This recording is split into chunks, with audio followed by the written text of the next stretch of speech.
دیو رہنما ہمارے علماء، ہو کبھی درپیش جو کوئی مسئلہ، پوچھ لیں حاضر ہوں ہم ان کی بارگاہ۔ الحمد للہ رب العالمین والصلاة والسلام علی سید المرسلین، اما بعد فاعوذ باللہ من الشیطان الرجیم، بسم اللہ الرحمن الرحیم۔ الصلاة والسلام علیکہ یا رسول اللہ وعلی آلکہ واصحابکہ یا حبیب اللہ، الصلاة والسلام علیکہ یا نبی اللہ وعلی آلکہ واصحابکہ یا نور اللہ۔ مدنی چینل کے ناظرین، پروگرام دارالافتاء اہل سنت میں آپ کو خوش آمدید کہتے ہیں۔ اللہ رب العالمین ہم سب کو دین اسلام کے احکامات سیکھ کر سمجھ کر ان پر عمل پیرا ہونے کی توفیق عطا فرمائے۔ ہمارے پیارے نبی صلی اللہ علیہ وآلہ وسلم کا فرمان عظمت علی شان، زینوا مجالسکم بالصلاۃ علیہ فإن صلاتکم علیہ نور لکم یوم القیامہ۔ اپنی مجلسیں محفلیں مجھ پر درود پڑھ کر آراستہ کرو کہ تمہارا مجھ پر درود پڑھنا قیامت کے دن تمہارے لیے نور ہوگا۔ نبی پاک صلی اللہ تعالی علیہ وآلہ وسلم کی ذات اقدس پر جتنا درود پڑھتے جائیں گے، اللہ کی رحمتیں انشاءاللہ چماچم برستی رہیں گی اور 10 گنا بڑھا کر رب تعالی رحمتیں عطا فرمائے گا۔ صلو علی الحبیب صلی اللہ تعالی علی محمد صلی اللہ علیہ وآلہ وسلم۔ آج کے ہمارے مہمان مفتی محمد جمیل رضا عطاری ہیں، ان کو بھی خوش آمدید کہتے ہیں۔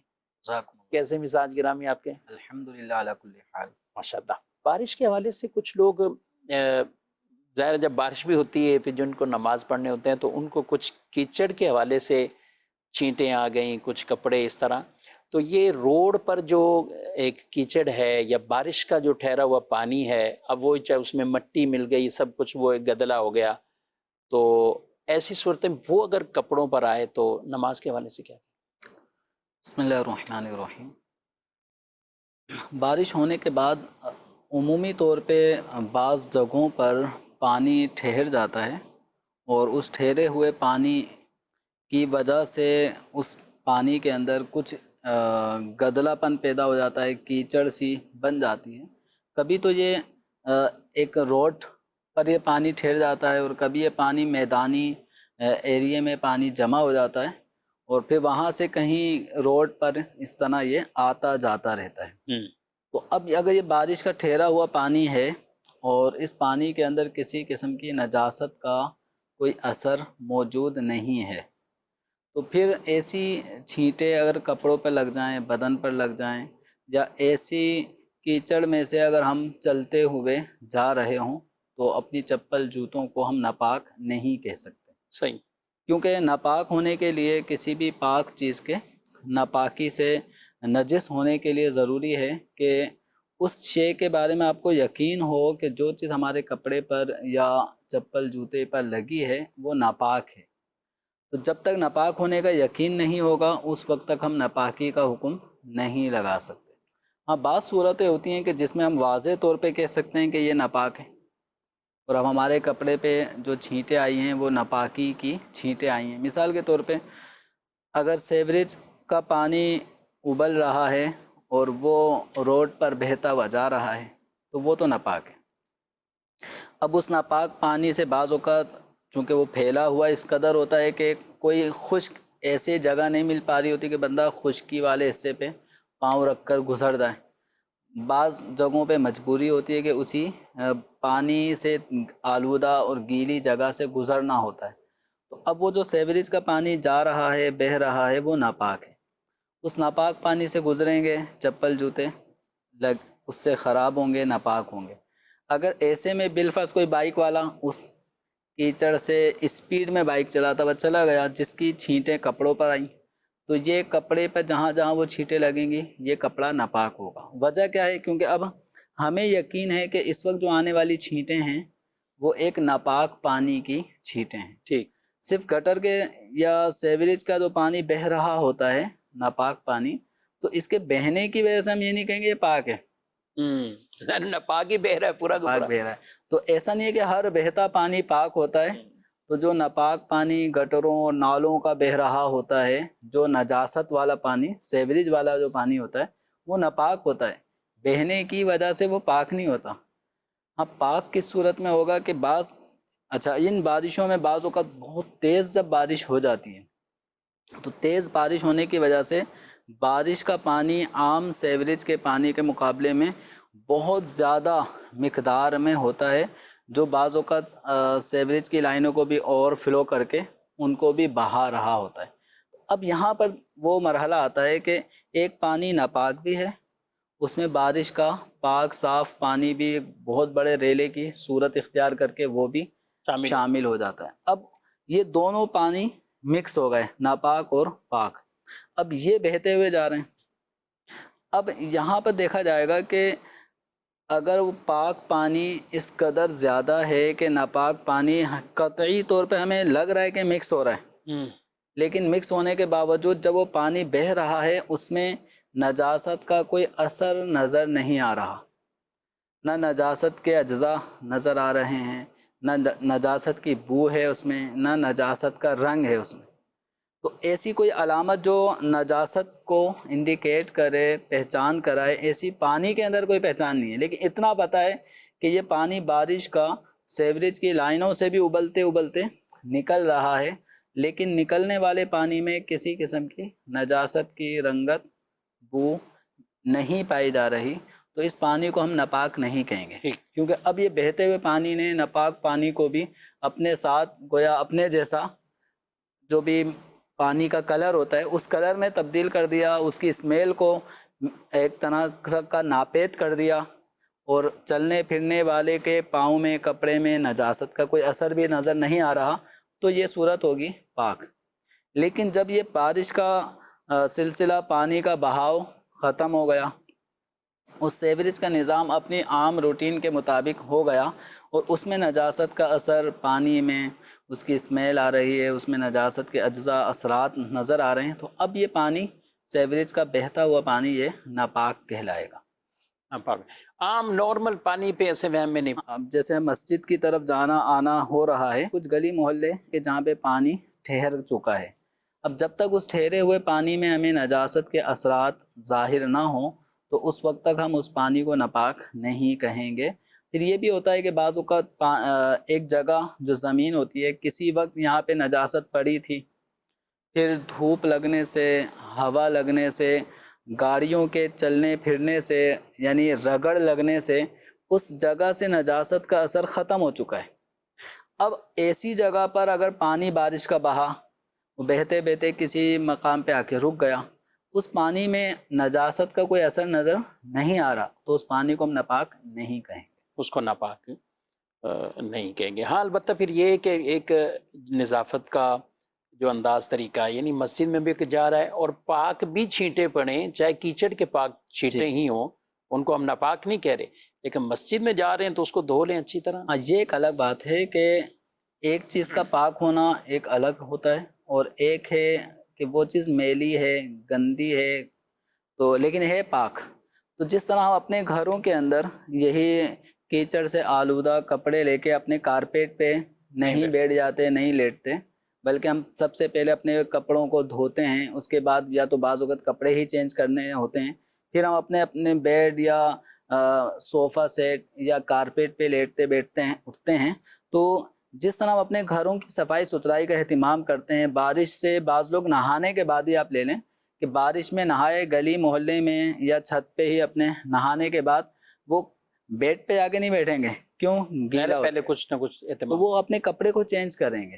تو اسی طرح جب ہم مسجد کے اندر آئیں گے اور ہمارے کپڑے اگرچہ باہر پڑی روڈوں پہ کھڑی ہوئی کیچڑ لگنے سے ہمارے پاؤں آلودہ ہو گئے، کپڑوں پر، شلوار کے پائچوں پر یا دامن پر چھینٹیں آئی ہیں، تو اگرچہ یہ کیچڑ کی چھینٹیں پاک کہلائیں گی، لیکن جب ہم نماز پڑھ رہے ہوں تو نماز پڑھتے وقت ہمارے کپڑوں کا جس طرح پاک ہونا شرط ہے، تو ایسے ہی صاف ستھرا ہونا اگرچہ فرض یا شرط نہیں، لیکن ادب کا تقاضا یہ ہے کہ ہم اپنے رب عز و جل کی بارگاہ میں کھڑے ہیں تو ہمارے کپڑوں پر ظاہری طور پر کوئی گندگی بھی نہ لگی ہو، میل کچیل بھی اس میں ظاہر نہ ہو، تو عام طور پہ مساجد کے اندر وضو خانے موجود ہوتے ہیں، تو ایسے موقع پر مساجد کے وضو خانے میں اپنے کپڑوں پر آئی ہوئی ان چھینٹوں کو دھویا جا سکتا ہے، لیکن ساتھ ہی ساتھ اس بات کا بھی خیال رکھیں کہ وضو خانہ بھی وہ آلودہ نہ ہو۔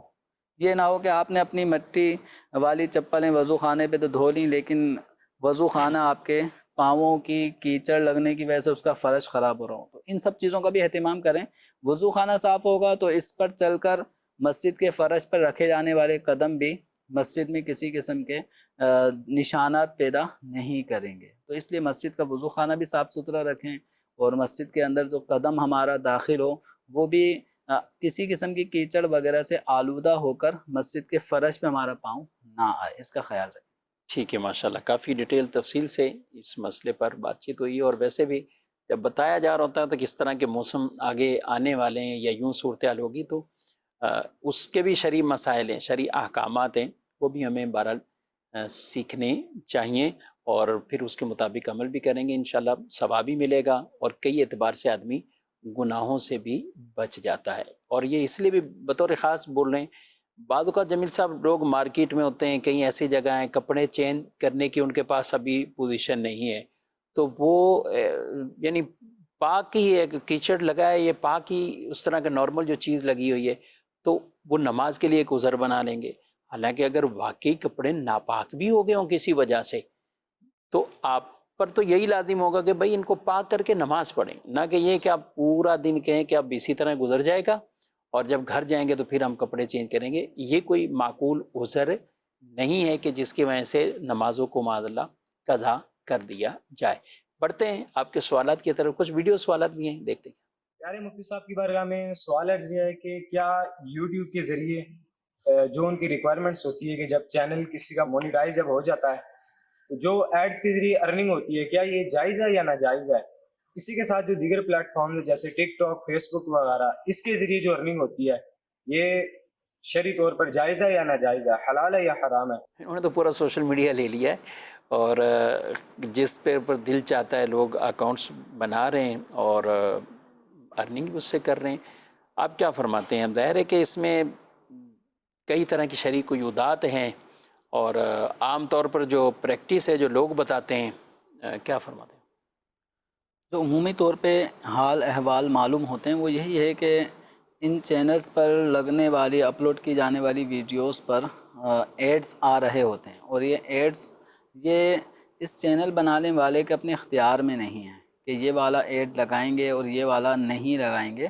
جو ایڈ لگانے والی چونکہ جو اجازت سمجھو ان کو مل جاتی ہے آپ کی طرف سے، تو اب وہ کسی بھی قسم کا اشتہار اس میں لگ سکتا ہے، اس میں عورت بھی آ سکتی ہے، اس میں میوزک بھی ہو سکتا ہے، اس میں کسی حلال پروڈکٹ کی بھی تشہیر ہو سکتی ہے، کسی حرام چیز کی بھی تشہیر ہو سکتی ہے۔ تو اس طرح کی ایڈز وغیرہ کے ذریعے جو کمائی یا اجرت حاصل ہو رہی ہوتی ہے، اس کی اجازت نہیں ہے، یہ درست اور مناسب اجرت نہیں ہے۔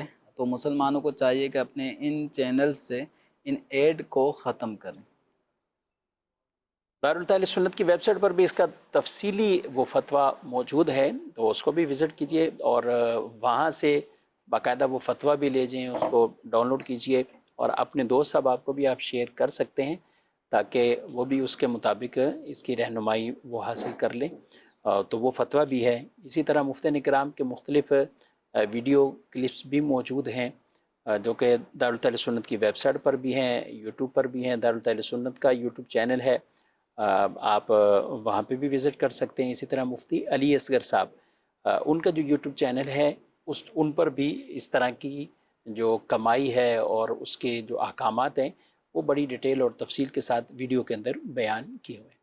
کچھ ایس ایم ایس بھی ہیں، جمیل صاحب شامل کرتے ہیں۔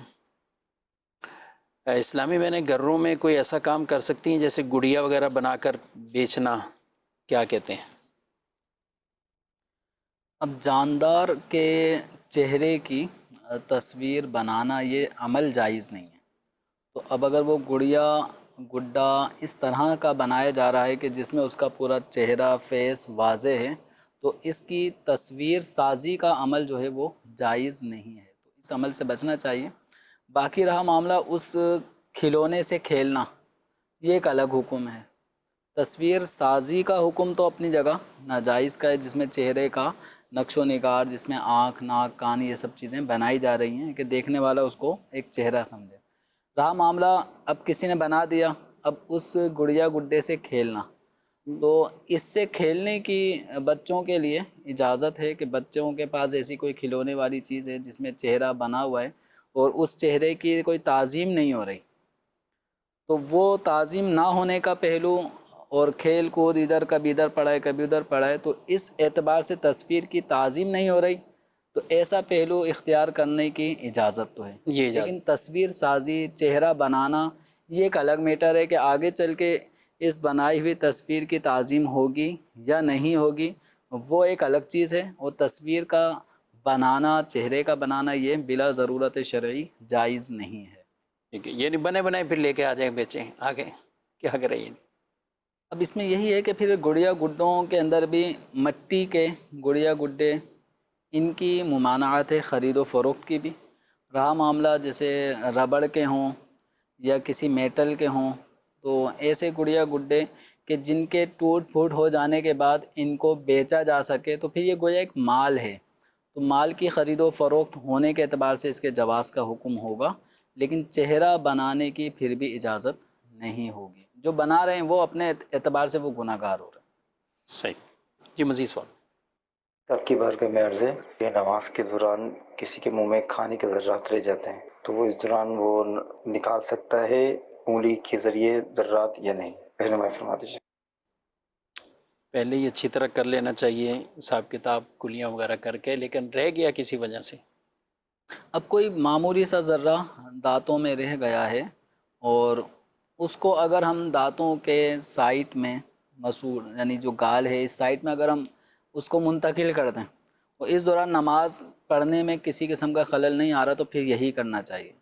اور اگر ایسا ہے کہ نکالے بغیر درست طریقے سے پڑھا نہیں جا رہا، تو اب اس کو نکالا جائے گا۔ اب نکالنے کی جو صورت آسان سے آسان ہو، تو اس کا طریقہ یہ ہے کہ اس ذرے کو زبان کے ذریعے سے ہونٹوں کے قریب لے کر آ جائیں، اور ہونٹوں کے قریب آنے کے بعد پھر اس کو مناسب طریقے سے اٹھا کے چاہیں تو عمل قلیل کے ساتھ اپنی جیب میں ڈال لیں، اس طرح کر کے بھی اس کو ہم نکال سکتے ہیں، تو اس کی اجازت ہوگی۔ لیکن وہی ہے جو شفیق صاحب نے کہا کہ جب ہم نماز پڑھنے کے لیے آ رہے ہیں تو ہمارے منہ کو بھی ہم اچھی طرح ہمیں صاف کرنا چاہیے، اچھی طرح کلی کرنا چاہیے۔ وضو کے اندر جو کلی ہے اس کو سنت مؤکدہ قرار دیا گیا ہے۔ کلی کا مطلب یہی ہے ہم منہ کے اندر پانی لیں، چلو بھر پانی لینے کے بعد منہ میں اچھی طرح پھرائیں، تو اچھی طرح پھرانے کے ساتھ ساتھ غرغرہ بھی کر لیں تاکہ منہ کے اندر موجود اجزاء کھانے کے وہ بآسانی نکل جائیں۔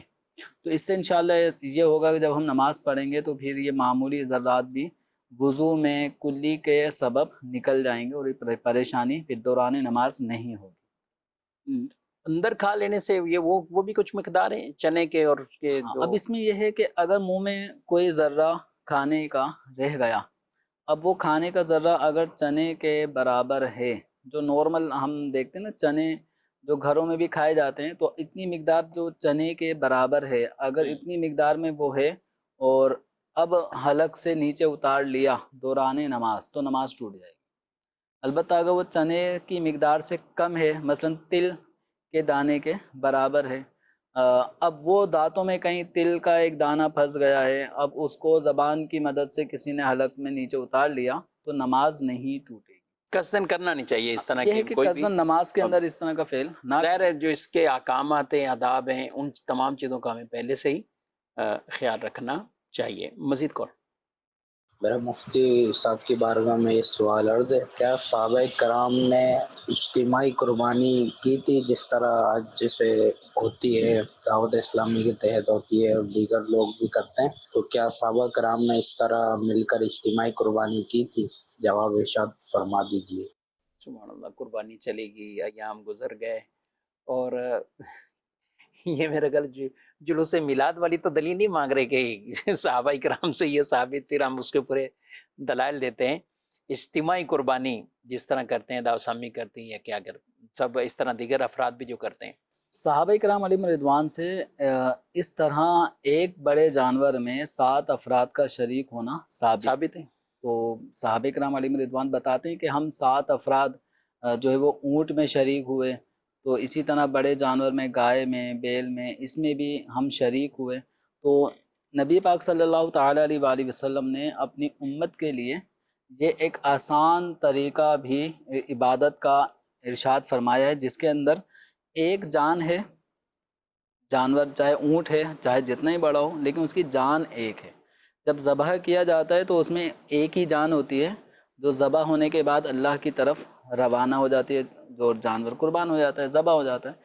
اب اس کے اندر عقل کا تقاضا تو یہی ہے کہ ایک جان ایک ہی ہو، ایک ہی کی طرف سے اس کا فدیہ بنے یا قربانی کا ایک عوض بنے، لیکن شریعت مطہرہ نے یہاں پر ایک بڑے جانور کو 7 افراد، زیادہ سے زیادہ 7 افراد کے لیے اس کو کفایت کرنے والا قرار دے دیا۔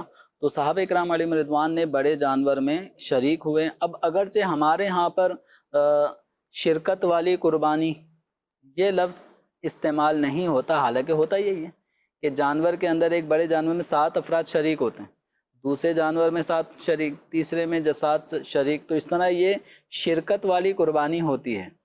لیکن ہمارے ہاں اس کے لیے ایک دوسرا لفظ زیادہ استعمال ہوا، اجتماعی قربانی۔ تو یہ ہو سکتا ہے کہ ہمارے اردو زبان بولنے والوں میں، پاک و ہند میں اجتماعی قربانی یعنی مل کر قربانی کا ایک اہتمام کرنا، پھر اس کی پورا ایک سیٹ اپ ہوتا ہے۔ تو دعوت اسلامی کے ذریعے تو بڑے پیمانے پر الحمدللہ کئی مقامات پر دعوت اسلامی کے زیر اہتمام اجتماعی قربانی ہو رہی ہوتی ہے، سالہ سال ہوتی ہے۔ تو اب لفظ اس کے لیے ہو رہا ہے استعمال اجتماعی قربانی۔ اگرچہ ہم احادیث کے اندر دیکھتے ہیں وہاں پہ اجتماعی قربانی کا لفظ نہیں ملے گا، لیکن کام وہی ہو رہا ہے کہ ایک بڑے شرکت، اس طرح کے کام۔ تو وہاں پہ الفاظ شرکت والے ہیں کہ ہم شریک ہوتے تھے ایک بڑے جانور میں، یعنی اونٹ میں ہم 7 افراد شریک ہوتے تھے، تو یا 7 کی طرف سے ایک قربان کو نہر کیا جاتا تھا۔ تو یہ الفاظ میں اگرچہ فرق ہے، لیکن کام وہی ہو رہا ہے کہ وہاں پر بھی ایک اونٹ میں 7 افراد شریک، تو یہاں پر بھی اسی طرح بڑے جانور میں 7 افراد کا اجتماع ہو جاتا ہے، شرکت ہو جاتی ہے۔ تو یہ اجتماعی قربانی بلا شبہ جائز عمل ہے۔ اور اگر دیکھا جائے تو مسلمانوں کے لیے اجتماعی قربانی کا جو اہتمام کیا جاتا ہے، اور اس میں مینجمنٹ والے جو افراد ہیں وہ نیک نیتی، حسن نیت کا وہ اگر مد نظر رکھیں کہ ایک مسلمانوں کے درمیان ایک جانور کو ایک آدمی ڈھونڈنے نکلے گا، پھر دوسرا بھی نکلے گا، تیسرا بھی نکلے گا، تو یوں 7 افراد کو ایک اپنی قربانی کا یہ واجب ادا کرنے کے لیے جانور تلاش کرنا ہے۔ پھر جو ایک دعوسامی نے تو اتنا بڑی جو سہولت بیرون ملک میں رہنے والوں کے لیے، جی جو افراد وہاں ہیں جن کے ملکوں میں تو یہ اتنی جلدی یہ معاملات ہونا تصور ہی نہیں ہے، جانور تلاش کرنا، ذبح باقاعدہ شرعن، اور پھر اس کے جو سارے احکامات لوازمات ہیں، قربانی کا گوشت کوئی عام گوشت کی طرح تو نہیں ہے جی۔ یہاں پر اس کے ذریعے ہمیں ثواب حاصل کرنا ہے، اور یہ بھی ایک طرح کا تصدق ہے، کسی کو تحفے میں دینا ہے، غربا کو دینا ہے، یعنی قربت والی جگہوں پر یہ استعمال ہونا ہے اسے، تو اس کے یہ سارے احکامات ہیں۔ تو اس لیے ہمارے یہاں تو بڑے ایک اچھے انداز سے الحمدللہ اس سروس کے ذریعے لوگ اپنے اس واجب کو ادا کرتے ہیں۔ تو بعض چیزیں ہوتی جو آگے ادوار کے اعتبار سے مسلمانوں کے لیے جو اتنی مفید ہوتی ہیں، اور اس میں باقاعدہ وکیل بنا جاتا ہے، یعنی ان کی قربانی کرنے کا شخص وہ وکیل بنتا ہے، یا دعوت اسلامی کی طرف سے جو نمائندہ فرد ہے وہ اس کا وکیل بن جاتا ہے۔ اور وکالت کا باب ہمیں خود دین اسلام نے باقاعدہ اس شرعی احکامات، وکیل بننے کے احکامات، اس پر کیا کیا ذمہ داریاں آتی ہیں، یہ احکامات، یہ سب چیزیں بالکل واضح طور پر بیان کی ہیں۔ اور دعوت اسلامی کی جو ایک وہ سلپ ہوتی ہے باقاعدہ، جو رسید دی جاتی ہے، اس کے پیچھے وہ وکالت کی چیزیں، کیا کیا ہم پر ذمہ داری ہے، کیا کیا آپ پر ذمہ داری، تو وہ بھی چیزیں لکھی ہوتی ہے۔ اور ہدایت یہی ہوتی ہے کہ یہ ایک ایک فرد کو پڑھ کر سنا دی جائے، یا وہ خود پڑھ لے یا اسے پڑھ کر سنا دی جائے، تاکہ ان کو یہ باتیں بھی ذہن نشین ہو۔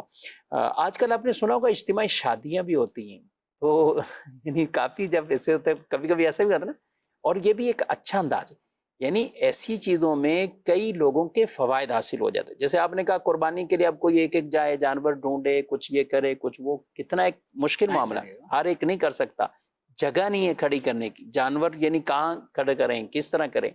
بعض فیملیز کے اندر صرف خواتین ہیں کہ مرد نہیں ہے یا بیرون ملک ہیں یا اس طرح کے, بعض ضعیف ہیں کہ وہ خود اس طرح پورا سنبھال نہیں سکتے.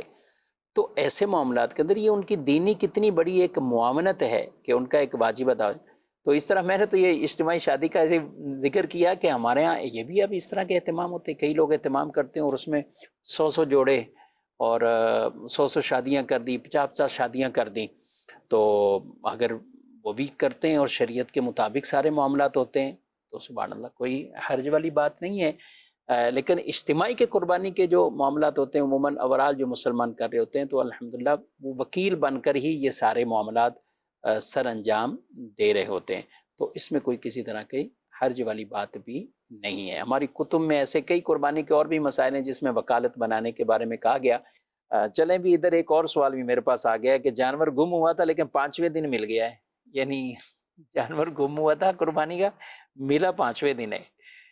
تو اب انہوں نے ڈیٹیل نہیں بتائی کہ یہ قربانی پھر کی تھی کہ نہیں کی تھی. یہ وضاحت کرنی چاہیے تھی سوال میں کہ وہ قربانی کے جو ایام تھے اس میں قربانی کی نہیں کی, قربانی واجب بھی تھی یا قربانی واجب نہیں تھی.